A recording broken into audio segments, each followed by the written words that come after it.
नमस्कार दोस्तों, मैं अंकुर उपाध्याय स्वागत करता हूं आप सभी का एक बार फिर से अपनी नई वीडियो में। दोस्तों, मैंने आप सभी के साथ परसों और कल LIC के ऊपर एक वीडियो बनाई जिसमें मैंने आपको OFS के रिगार्डिंग बात करी थी। परसों जब मैंने आपके साथ शेयर किया था तो क्लियर कट बोला था ये गिरने वाला है, इससे दूर हो जाओ। कल लेकिन जब मैंने आप सभी के साथ बात करी तो मैंने आपसे कहा यार रिस्पॉन्स बहुत स्ट्रॉन्ग दिख रहा है, इंटरेस्ट जग रहा है पब्लिक का, ग्रीन शू के माध्यम से भी एडिशनल स्टेक बेचा जा रहा है। OFS को अच्छा रिस्पॉन्स की वजह से हमें लगता है आप अब पैसा लगा सकते हो। अब फाइनली मैं आपके साथ जो शेयर करने जा रहा हूं वो और भी इंटरेस्टिंग है क्योंकि LIC की तरफ से कुछ और फ्रेश अपडेट आ रही हैं। पहली और बड़ी अपडेट जो मुझे दिख रही है सबसे ज्यादा वो ये है, LIC कह रहा है कि यहां से आगे 3-4 सालों तक कोई फ्रेश OFS नहीं आएगा, यानी क्लियरिटी दी जा रही है और मार्केट को क्लियरिटी बेहद पसंद है। इसका मतलब यह है कि ओवरहैंग सर से 3-4 साल के लिए हटा, कोई अगला OFS नहीं आने वाला है। बड़ा इन्वेस्टर चाहे तो एंट्री मारे और बैठे क्योंकि OFS की टेंशन खत्म। और OFS की टेंशन खत्म होना यानी कि एक बड़ा सर से ओवरहैंग खत्म होना। देखो, इस कंपनी का अभी 3.5% मार्केट में है स्टेक, शेयर होल्डिंग पैटर्न में अगर आप देखोगे तो IPO के समय 3.5% डाइल्यूट किया, अभी 6.5% एडिशनल डाइल्यूट हो गया है OFS के माध्यम से, टोटल हो गया 10%। धीरे धीरे 15% और करना है इन्हें शेयर होल्डिंग नॉर्म को मैच करने के लिए, क्योंकि नॉर्म ये कहता है कि भैया 75%, 75% प्रमोटर ओन कर सकते हैं मैक्सिमम, 25% FIDIs पब्लिक के पास होना ही होना चाहिए ताकि मार्केट में फ्री फ्लोट शेयर्स बने रहें, लिक्विडिटी की कमी ना हो। तो 6.5% ये 3.5% वो टोटल हो गया 10%, 15% और आना है। तो अभी इन्वेस्टर्स को यही रहता है यार दोबारा OFS ना आ जाए। तो कंपनी ने क्लियर पिक्चर कर दी है कि भैया 3-4 साल तक no OFS at all, there would be no further LIC OFS in next 3 to 4 years। तो ये बहुत ही अच्छी बात है, क्लियरिटी मिल गई।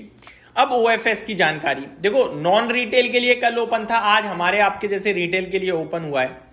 अब नॉन रिटेल ने जो सब्सक्रिप्शन दिया है वो स्ट्रॉन्ग दिया है 1.66 टाइम, यानी कि 166 गुना, 166% माफ कीजिएगा, 1.5 गुना सब्सक्राइब किया। ठीक है, the non institutional portion was fully subscribed on the first day, indicating strong demand from the QIBs and non retail investors. Due to the strong response the government decided to exercise the green shoe option. अब green shoe option यानी 2%, 2.5% OFS था, 4% green शू था, total मिलाकर 6.5% equity हो गई, अब बिक रही है जो। अब जो प्राइस तय करा गया था वो 382 का था, अच्छा खासा सब्सक्रिप्शन मिला, cut off price almost 382 to 85 के बीच में आने के चांसेस हैं, यानी 83-84 के करीब मान लो आप।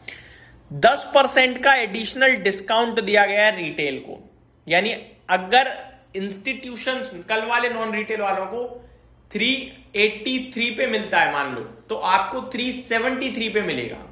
अभी 391 है, तो आपको तो भैया 20 रुपए का फायदा हो रहा है ना, 18-20 रुपए का, 5-6% मिल रहा है आपको डायरेक्टली। यहां से और घटेगा क्या है, इसके चांसेस हैं लेकिन कम है, क्योंकि 428 था परसों, ऑलरेडी OFS प्राइस के पास पहुंचा। अब आप 370 पहुंचा दोगे तो बढ़ेगा भी तो सही, इतना थोड़ी गिर जाएगा, कंपनी तो है भाई, अच्छी खासी कंपनी है। 5.5 लाख करोड़ का मार्केट कैप था, आज 5 लाख करोड़ के नीचे चली गई है 2 दिन के अंदर अंदर। तो मेरे हिसाब से तो अब बन रही है या 4-5% की जगह आगे।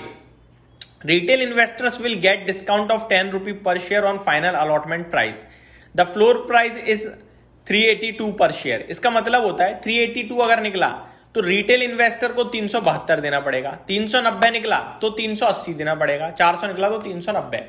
ज्यादातर चांसेस हैं कि FIIs या नॉन रिटेल ने जो सब्सक्राइब किया अच्छा खासा, तो प्राइस 382 के आसपास ही आएगा और रिटेल को मिलेगा 370, 72, 75 के करीब।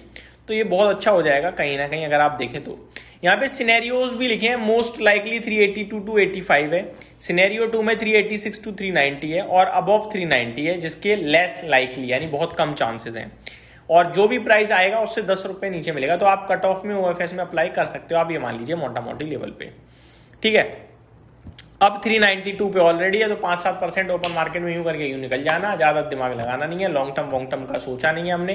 कंपनी बाकी तो LIC के बारे में कौन नहीं जानता, हमारे माँ बाप ने, दादा परदादा बहुत ने, सबने LIC कहीं ना कभी खरीदी होगी। आपके जानने में ज़रूर कोई ऐसा होगा जो LIC की स्कीम ओन करता होगा। देश की सबसे बड़ी संस्था है, आप भी कह सकते हैं। तो मोर देन लाख एजेंट काम करते हैं भाई, तो बड़ी है, कोई दिक्कत नहीं है। बस यही है, शेयर होल्डिंग नॉर्म्स की दिक्कत थी, बाकी कोई दिक्कत नहीं है। तो मेरे को लगता है ठीक है, अब जिस भाव पे है और जिस हालात में और जैसा IPO दिख रहा है, वो OFS दिख रहा है, पॉजिटिव जा रही हैं चीज़ें। तो ये मेरी तरफ से फ्रेश अपडेट थी। बाकी आपका क्या ओपिनियन है, कमेंट करके ज़रूर बताइएगा। Thank you so much for watching this video. Have a great day guys.